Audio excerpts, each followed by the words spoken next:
Yes, guys, welcome back to more GBFC. Arsenal have done it. They destroyed Real Madrid 3-0 at the Emirates, and then they've dismantled them at the Bernabeu. A 2-1 win with a 93rd minute goal from Gabriel Martinelli. Yesterday, when we spoke about Aston Villa, we said that there's different ways that you can lose a football match, but today I want to focus on the two different ways that Arsenal have won against Real Madrid. The 3-0 last week at the Emirates was emphatic. There were two moments of absolute magic, and three moments really, because Mikel Merino's goal on any other day would have been the talking point. But yesterday at the Bernabeu, first of all, I'm surprised that Real Madrid didn't give a bit more. I think the storyline that was created about La Remontada before the match, I even made a short video about it here on the channel. But they were talking this up so much and then chronically under-delivered when it mattered the most. But I don't necessarily think it's about Real Madrid not putting in their best performance. If we take a look at the starting 11, we'll zoom into it here. They went with a 4-3-3. Courtois, Alaba, Rudiger, Asensio,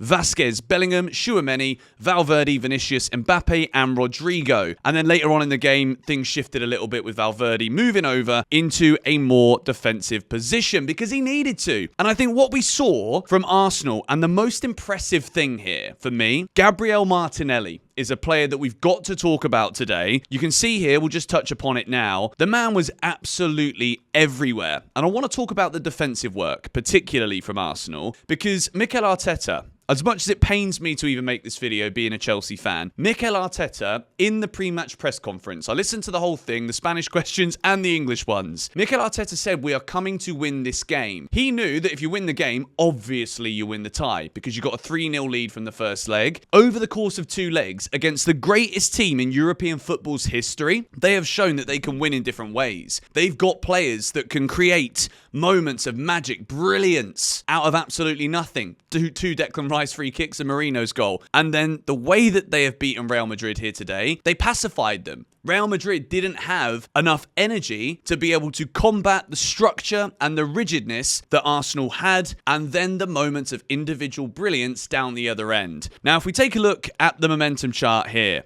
Arsenal actually started the game very well. The penalty miss from Bukayo Saka, don't want to focus on it too much because it doesn't really matter in the grander scheme of things, but to do a Panenka at that point in the game, like, it's super early in the first half. The tie isn't won at this point because what missing that penalty could have done, which it didn't do, was spur Real Madrid on. Thibaut Courtois, you can see how buoyed he is after that penalty save, and is that the right moment for Saka to be doing that?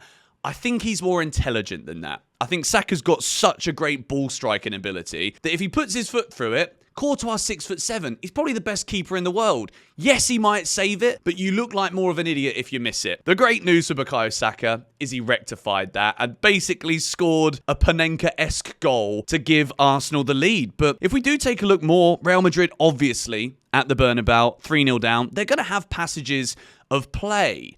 But all in all, I don't really think anybody in this team really shone. Vinicius gets an 8.1 rating. Mikel Merino with 2 assists got the man of the match. All three of the 4 defenders got booked. This was a Real Madrid team that you can see something isn't quite right.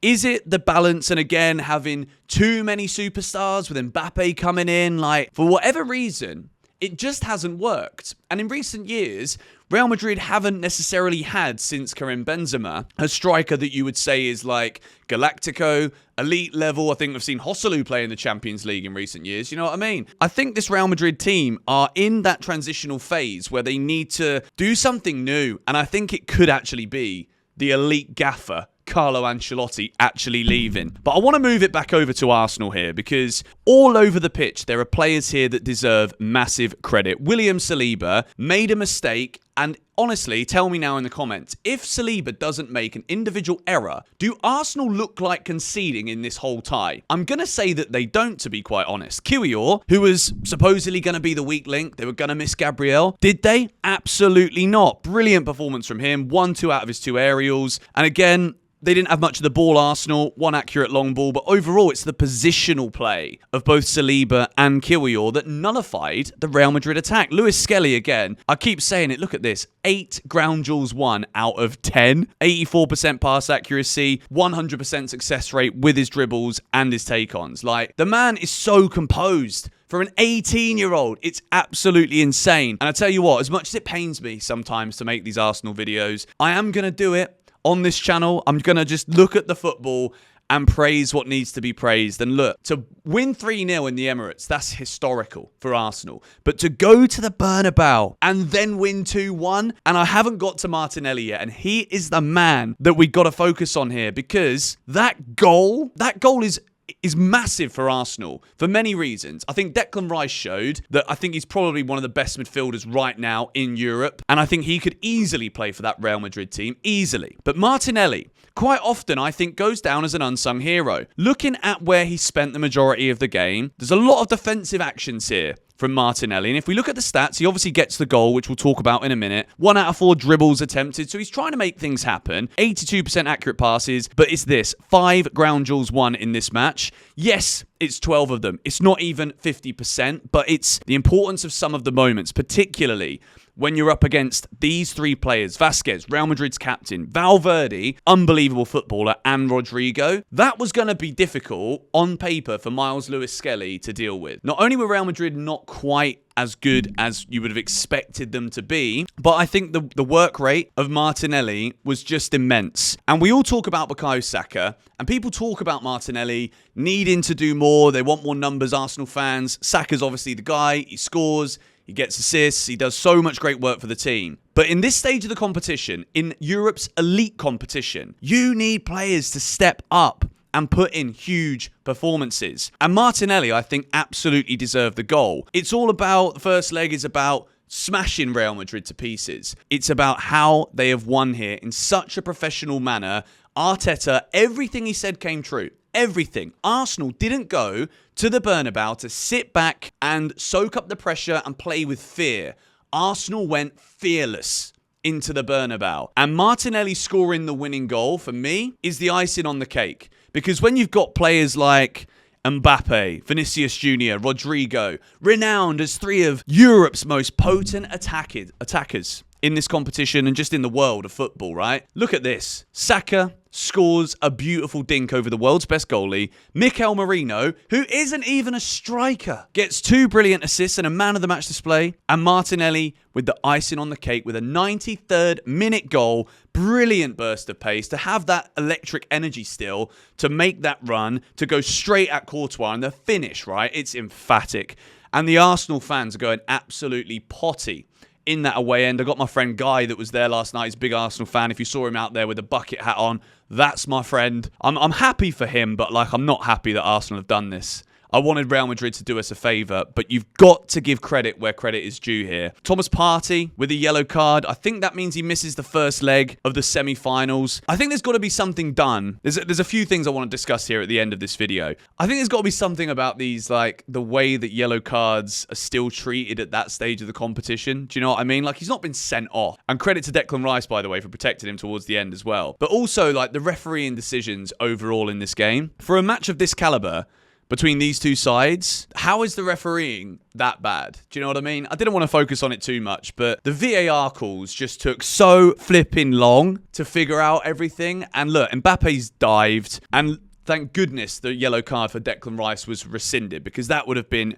chronically unfair, to use that word again. But Real Madrid, man, they are going to have to reinvent themselves a little bit, I think. They had that burst at the end, and then look, Arsenal, just clinical. And when you've got these two, Saka and Martinelli, Saka gets all the plaudits, but to put in a performance like that for me, Martinelli deserves so much credit. And when we look forward now for Arsenal, it's Paris Saint-Germain in the next round. And bringing it back to what I said at the start of this video, the most important thing here for Arsenal is they've shown over 2 legs against European champions, the most successful club in this competition's history. They've shown that they can blow teams away.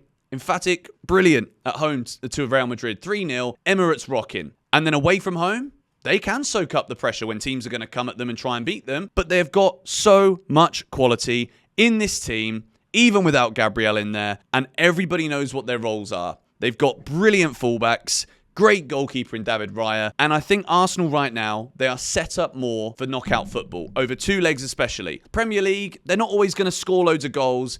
And over 38 games, they're going to drop points. But the key thing about Arsenal is that they just don't lose very often. And that could be the reason why they beat PSG and potentially go on. I hate the fact I'm saying this. Arsenal now, having seen the way that they've beaten Real Madrid tonight, I don't see why they can't knock PSG out, and then I actually back them more in a final against Inter Milan or Barcelona than I actually do to beat PSG. So if Arsenal can solve what was wrong, we'll talk about this in the build-up to that semi, but PSG have beaten them this season. Will that be important? I think both of these teams have evolved and grown since then, but I think Arsenal's growth is going to be so key in terms of how hard they are to beat. And I think credit to Martinelli with that winning goal, because the history books will say they didn't just beat Real Madrid, they destroyed them. See you in the next video.